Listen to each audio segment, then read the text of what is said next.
Hey everybody, this is Carlo from Forge Glory Custom Leathercraft, coming to you with another video. And I just made a tool bag, and it reminded me of the first tool bag I ever made. This was for myself. I made this one for me. This went on my 883 iron Sportster 2012. But yeah, I just wanted to contrast, as any artist, any craftsman, as they go along, they get better at things and they figure things out. And to get where we're at today. So this was on my bike. I would say between the Sportster and the Street Bob, because it was on the Street Bob for a while, I would say it was out there for six years. As you see, I never washed it. Those are all original bug guts. I've never washed this thing. I've never cleaned it. I've never put leather conditioner on it. I've never done anything to make this look better.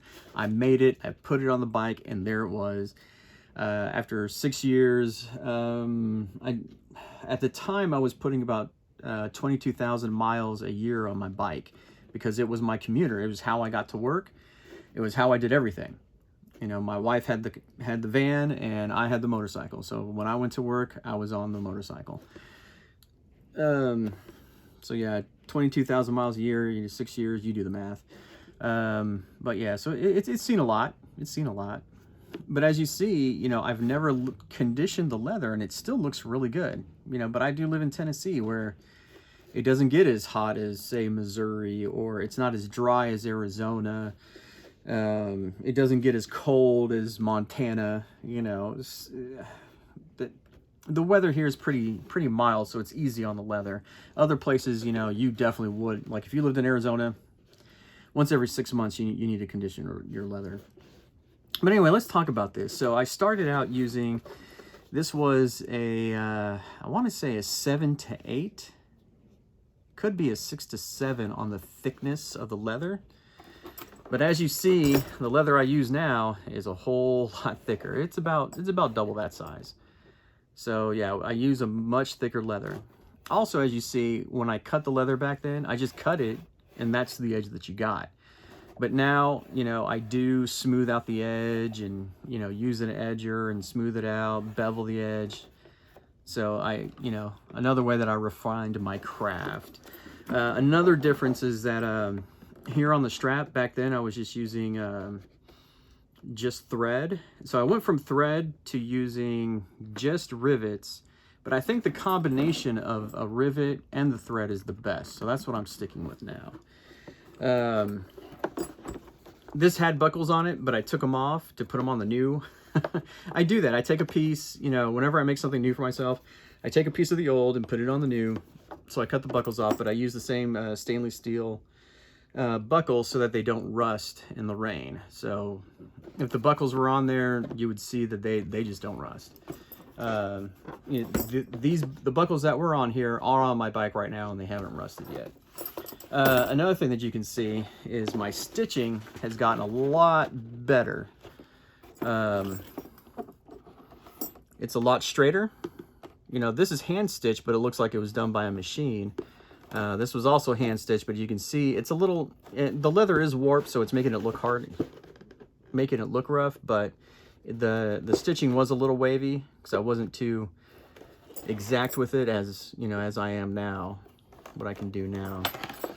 Also, using this thicker leather and being able to mold it some gives you just a better look, I think. The way that this looks compared to this. That's another benefit of the thicker leather. Another thing that I changed about these is the back. Before, I just put the 2 holes in it, so you can put the straps through and strap them onto your fork like this. But now I put this bracket here, so that way there's no holes in the tool bag anymore. So you got the bracket there. Strap these onto your forks, or your whatever you want to strap them onto. Your forks, your handlebars, your sissy bar, wherever you want to put this bag, that's where you can put it. And I think this tool bag was the third. Once I got into it, once I got back into doing leather, that tool bag was the third thing I ever made for my motorcycle. But yeah,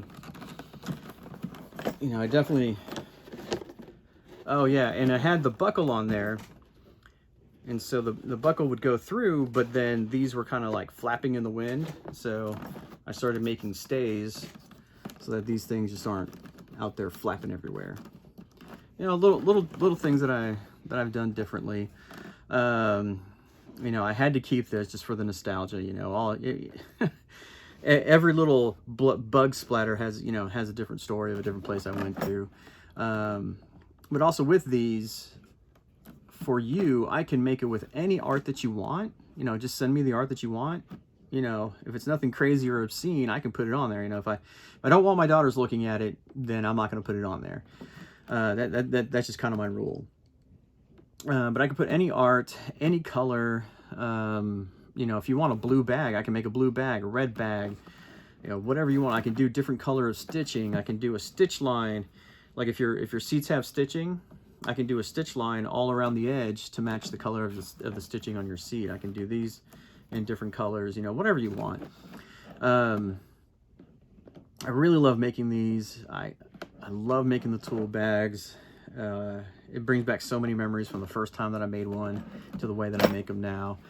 And remember folks, here at Forge Glory, we're all about the leather, your design, and my shop coming together to make some awesome products just for you. Have a good day. Take care of each other out there, and always keep your head on the swivel.